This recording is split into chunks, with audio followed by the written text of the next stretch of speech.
англи хэлний тухай бас нэг яриа яах гээд. Duolingo гэдэг гадаад хэлний сурдаг аппликейшн байна.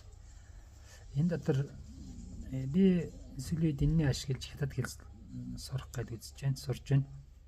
За тэгэхээр энэ дээр яад юм бэ? Duolingo чи өөрийн авдаг оноотой тесттэй.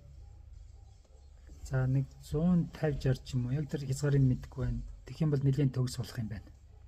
За 65-аас 75 Apple IELTS-ийн 4.5, 80-аас 90 Apple 5 оноо, 95-аас 100 Apple 5.5, 105-аас 115 Apple 6 оноотой тэнцэх юм байна. Гэхдээ энэ дээр яриа нь болохоор албанысных биш шүү гэж.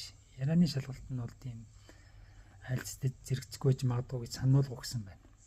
Тэгээд дээрэс нь хоёр дахь өгсөн Duolingo-гийн сануулга нь болохоор ийм харьцуулж IELTS-тэй ийм хүүгээр оноогоор харьцнаа. Гэхдээ Duolingo-гийн оноог Америк, Канадад бол нэлээд олон их сургуулиуд ашигладаг болсон. Австрали,